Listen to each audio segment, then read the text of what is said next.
Sabendo que eu quero o fatorial de 4, pegou mal essa frase. Bem-vindo, artista! Hoje nós vamos falar sobre recursividade.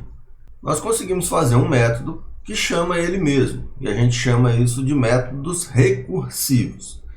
Vamos assistir o exemplo prático onde eu faço o cálculo do fatorial.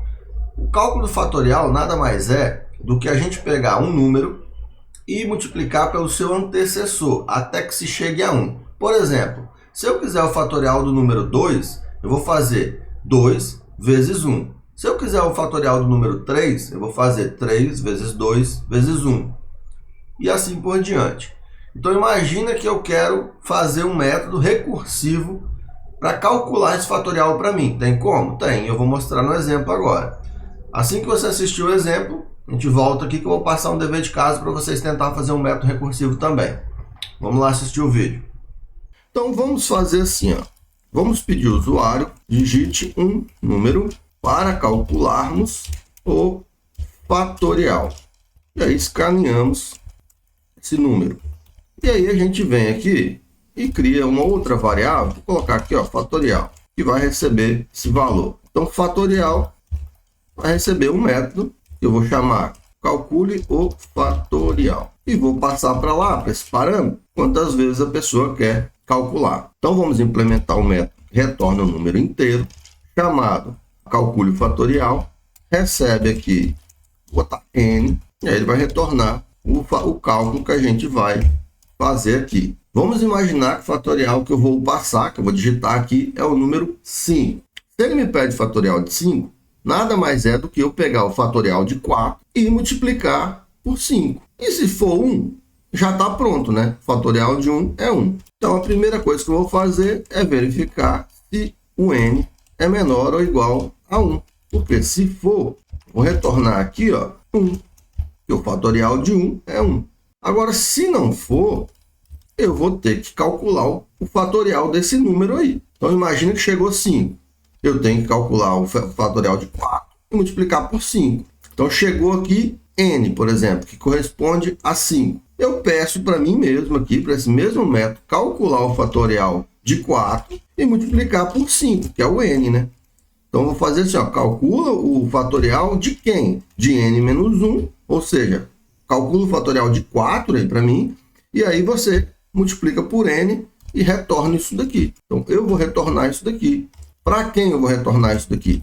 Para mim mesmo. Vamos exemplificar. Então, eu cheguei aqui embaixo e pedi fatorial, vamos colocar aí o fatorial de 4, por exemplo. Nesse caso, tem que fazer o chinesinho, lembra? Então, vamos fazer o chinesinho aqui para entender. Ó. Imagina que a gente está querendo o fatorial do número 4. Então, eu chamei esse método aqui para ele me dar o fatorial do número 4. O n aqui é 1. Quanto é que está valendo o n aqui na primeira passada? Está valendo 4, né?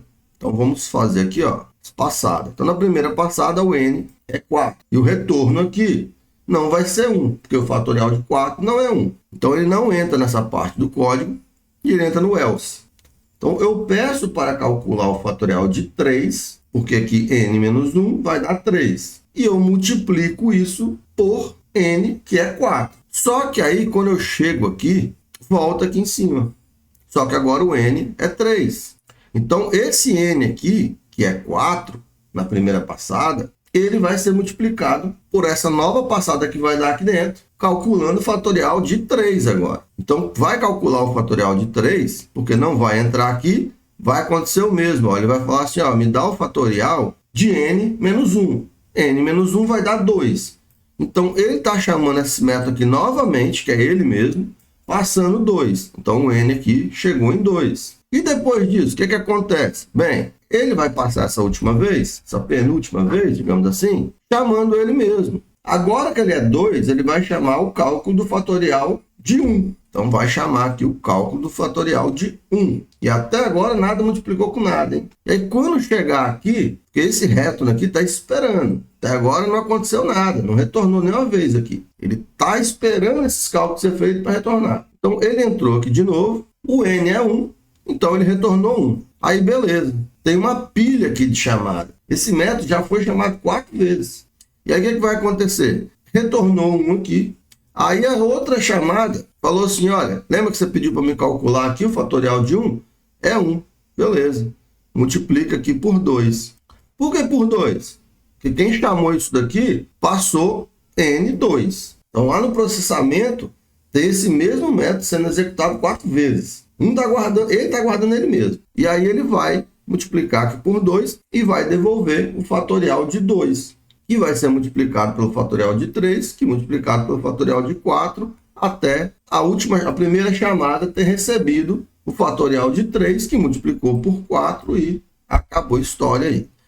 É mais complicado de entender do que fazer. Se botar um breakpoint, dá para ver o chinesinho de um jeito melhor. Então vocês vêm aqui, ó, imprime o resultado, fatorial de %d é %d, sendo que d é o números, né? O fatorial que ele pediu e o fatorial calculado. Vamos debugar, código executado, digite o número para calcularmos o fatorial. Vou pedir aqui o fatorial de 5. Chegou aqui, ó, o n vale 5. Para mim calcular esse fatorial de 5, eu preciso calcular o fatorial de 4 para multiplicar com esse de 5. Então eu chamo aqui, ó, vou botar F11, ele vai passar por dentro. E aí chamou ela mesmo. Só que agora aqui, ó, o n é 4. E vai acontecer de novo, passando n igual a 3, e vai acontecer de novo, e de novo, até chegar aqui o n igual a 1. Nesse momento, eu retorno 1. Para quem? Para quem pediu o fatorial de 1, que é a pessoa que pediu o fatorial de 2. Aí vai cair aqui dentro várias vezes, vai se alimentar e vai sair com a resposta. Ó, tá saindo, saiu 1, 2, saiu 3. Aqui no lado esquerdo você consegue ver o valor de n. Se a gente tivesse alimentado numa variável aqui, fatorial, e depois retornado ele, você ia ver ele aqui, ó. Faz aí, vai ficar mais fácil para você debugar e entender. Nesse momento aqui, ó, esse método está saindo, já saiu daqui algumas vezes. Toda vez que eu aperto F10 aqui, ó, ele está saindo ali. E aqui em cima estaria o resultado do fatorial, por exemplo, de 4. E ó, agora é o de 5, e aí ele terminou. E aí no final das contas lá, o fatorial está 120 lá na memória. E aí eu imprimo aqui a mensagem, podemos ver no terminal, o fatorial de 5 é 120. Agora que você viu como é que funciona o método recursivo, faça você aí agora também, além desse exemplo que eu passei, um método recursivo para calcular n números. Por exemplo, se eu te passar o número 10, você vai somar o 10 mais o 9 mais o 8, só que dessa vez para calcular a soma dos números. Se você quiser ir um pouco mais além, faça um método para descobrir se aquele número pertence à sequência Fibonacci, e aí você soma todos os elementos que estão contidos no número que for passado e pertencem à sequência Fibonacci, que vai ficar mais bacaninha ainda, você vai poder estudar mais. Se puder deixar aquele joinha aí, eu agradeço. Espero que tenham gostado desse vídeo, nos vemos nos próximos. Programar é arte. Valeu!